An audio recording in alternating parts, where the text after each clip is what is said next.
বাংলাদেশ ইসলামী ছাত্র শিবিরের বিরুদ্ধে জাতীয়তাবাদী ছাত্র দলের অবস্থান আসলে কিরকম? তারা ছাত্রলীগ, ছাত্র ইউনিয়ন বা শাহবাগীদের মতো দৃষ্টিভঙ্গি রাখে। আপনি অবাক হবেন যে ছাত্র দল কতটা নিচে নামতে পারে। দেখেন, শিবির একটা ছাত্র সংগঠন, বৈধ, যারা ক্যাম্পাসগুলোতে এখন রাজত্ব করছে, শিক্ষার্থীদের কাছে ব্যাপকভাবে গ্রহণযোগ্যতা পাচ্ছে। ছাত্রদল ভালোভাবেই জানে যে আসছে ছাত্র সংসদ নির্বাচনগুলোতে শিবিরের ভূমিধস বিজয় হবে, কারণ সাধারণ শিক্ষার্থীরা শিবিরকে গ্রহণ করছে। ছাত্রদলও একটা ছাত্র সংগঠন, তারাও বাংলাদেশে আছে, থাকবে। তারা টেম্পো স্ট্যান্ডে আছে বা আকাম করে, চাঁদাবাজি, ধর্ষণ এগুলো করে, তারপরও তারা আছে, থাকবে, আমি জানি। এখন শত ইখতিলাফ, বিভিন্ন বিষয়ে হেলদি কম্পিটিশন থাকা সত্ত্বেও এরা তো বন্ধু বান্ধব, ভাই ব্রাদার। এরা একই ডিপার্টমেন্টে পড়ে, একই হলে থাকে, অনেক ক্ষেত্রে একই রুমে থাকে, একজন ছাত্রদল নেতা, একজন শিবির নেতা। এখন তো আর ওই গায়ের জোরে রুম পরিচালনা করার যুগ নেই। ইউনিভার্সিটি অথরিটি অ্যালটমেন্ট দিয়েছে, একই রুমে শিবির নেতা, ছাত্রদল নেতা থাকে, এবং ডিপার্টমেন্টে দুই বন্ধু একসাথে চলে, অভাব নেই।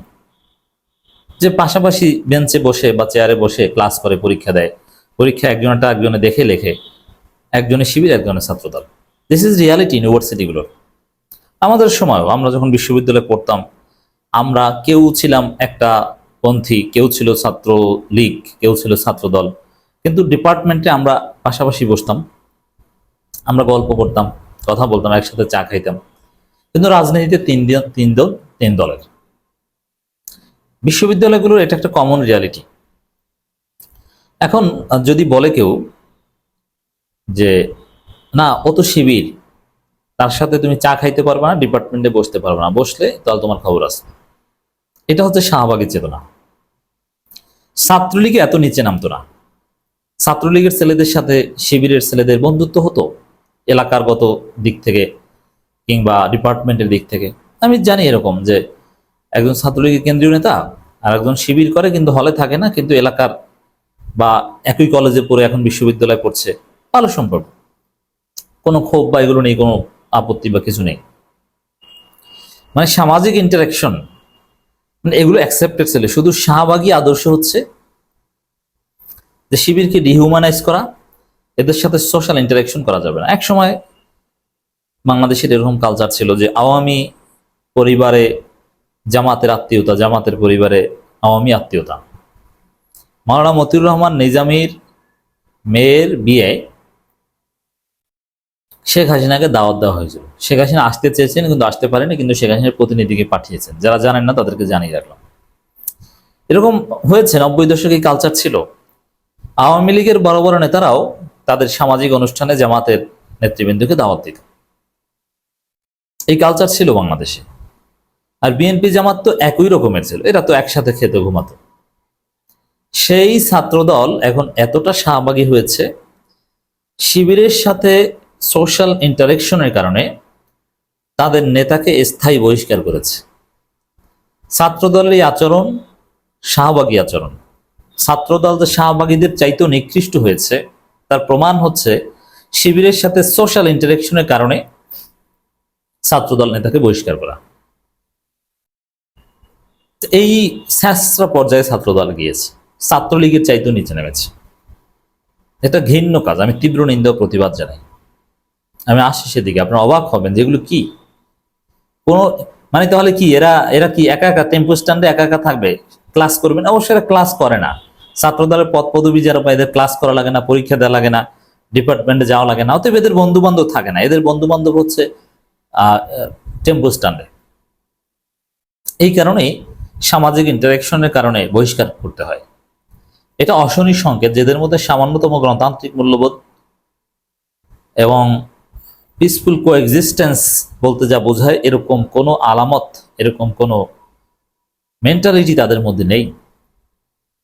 দর্শক, খবরটা একটু দেখেন। সাংগঠনিক শৃঙ্খলা ভঙ্গের অভিযোগের ভিত্তিতে ঢাকা বিশ্ববিদ্যালয়ের শাখা ছাত্র দলের ধর্ম বিষয়ক সম্পাদক শরীফ উদ্দিন সরকারকে প্রাথমিক সদস্যপদ সহ সব সাংগঠনিক পদ থেকে স্থায়ীভাবে বহিষ্কার করেছে বাংলাদেশ জাতীয়তাবাদী ছাত্র দলের কেন্দ্রীয় নির্বাহী সংসদ।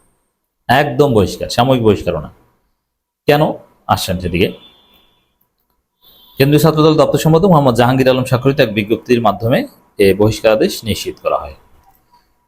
বহিষ্কারের নির্দিষ্ট কারণ বিজ্ঞপ্তিতে উল্লেখ না থাকলেও সংগঠনটির একাধিক সূত্রে জানা গেছে 2018 সালে বাংলাদেশ ইসলামী ছাত্র শিবিরের একটি ইসলামী সঙ্গীত চিত্র পদ্মা মেঘনা যমুনার তীরে মডেল হিসেবে অংশ নেয়াই শরীফের বহিষ্কারের পেছনে প্রধান কারণ হতে পারে। দেখেন, এই ছাত্রদল নেতা অনেক আগে থেকে ছাত্রদল করে। আপনি যারা জানেন না, আমাদের দর্শক, তাদের অবগতির জন্য জানাচ্ছি। ছাত্রদলের বিশ্ববিদ্যালয় শাখায় একটা পোস্ট পেতে অনেক সময় লাগে।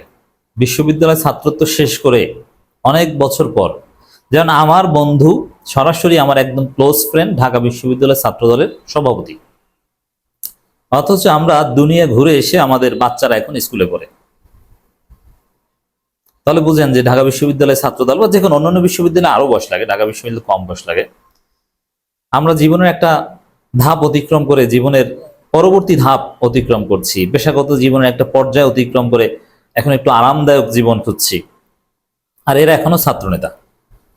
তো ঢাকা বিশ্ববিদ্যালয়ের এই ছাত্রদল নেতা যাকে বহিষ্কার করা হয়েছে, অনেক আগে থেকে ছাত্রদল করে। সেই পুরনো পরীক্ষিত ছাত্রদল নেতাকে আজকে 2025 সালে এসে বহিষ্কার করলো, অথচ ঘটনা 18 সালের, 19 সালেও বহিষ্কার করলো না। এটা একটা রহস্য যে 18 সালের ঘটনায় 25 সালে কেন বহিষ্কার? 19 সালে তদন্ত করতে কি এই 7 বছর লাগছে? কারণটা কি? কারণটা হচ্ছে 24 সাল পর্যন্ত ছাত্রদল বিএনপি শাহবাগী ছিল না, ভারতের দালাল ছিল না। 24 সালের আগস্টের পর ভারতের কোলে উঠেছে। এখন এগুলো নাজায়েজ, আগে জায়েজ ছিল। এ কারণে 18 সালের ঘটনায় 25 সালে বহিষ্কার করেছে, এতদিন করেনি। হিসাব ক্লিয়ার। যদি বিএনপি কিংবা ছাত্রদল ভারতের কোলে না উঠতো, রয়ের খপ্পরে না পড়তো, তাহলে ছাত্রদলের এই নেতা, যিনি শিবিরের সাথে একটা সঙ্গীতে অভিনয় করেছেন, তাকে বহিষ্কার করা হতো না। সঙ্গীতে অভিনয় করে এটা সোশ্যাল ইন্টারাকশন, এটা কোনো পলিটিক্যাল কাজ না। শিবিরের বিভিন্ন প্রকাশনা বা বিভিন্ন উইং আছে যেখানে পেশাগত অনেক প্রফেশনাল অনেক লোককে কাজে লাগায়, ভাড়া আনে, ইভেন্ট ম্যানেজমেন্ট ভাড়া আনে। এখন কেউ যদি ব্যবসা করে, শিবির একটা প্রোগ্রামে ইভেন্ট ম্যানেজমেন্টের দায়িত্ব নেয়, তাহলে কি সে শিবির হয়ে গেল? মানে ছাত্রদল করলে আপনি ব্যবসাও করতে পারবেন না, আপনি চাকরিও করতে পারবেন না, বলবে যে তোমার সহকর্মী শিবির। এখন এই ছাত্রদল নেতার ক্ষেত্রে যে হয়েছে, এই ছেলেটা অভিনয় জানে, সঙ্গীতে অভিনয় করতে জানে, এটা তার পেশা টাইপের, অথবা এটা তার একটা শখ। এখানে তিনি বিভিন্ন জায়গায় যে অভিনয় করবেন টাকার বিনিময়ে অথবা ভালো লাগা থেকে, কিন্তু তিনি মনে প্রাণে ছাত্রদলে পোস্টেড, শিবিরে কেউ না। তো এটাও করতে পারবে না, এটি হচ্ছে শাহবাগীপনা। শিবিরে গানে শিবিরে গানে যে কোনো গানে অভিনয় করতে পারে, মানে এটা এতটা শাহবাগী যে এরা চাকরিও করতে দিবে না, বলবে যে তোমার সহকর্মী শাহবাগী, তোমার বস হচ্ছে শিবির, অতএব তোমাকে কিন্তু বহিষ্কার করবো। তো দর্শক, এতটা নিচে নেমেছে, আমরা এই বহিষ্কৃত ছাত্রদল নেতার পাশে আছি। এখন ধর্ম বিষয়ক সম্পাদক, ধর্ম পালন করে, অ্যারাবিক ডিপার্টমেন্টে পড়তো, শেখ মুজিব হলে ছিল এবং অনেক দিন যাবৎ ছাত্র দল করতেন। শেখ মুজিব হলেরও একদম প্রথম সারির নেতা ছিলেন এই ছাত্র, তাকে বহিষ্কার করা হয়েছে। এর মানে আপনি ধর্ম মানবেন, একটু ভালো হবেন, নামাজ কালাম পড়বেন, মসজিদে যে শিবিরের সাথে কোলাকুলি করবেন, আপনার পথ থাকবে না। এই হচ্ছে ছাত্রদল।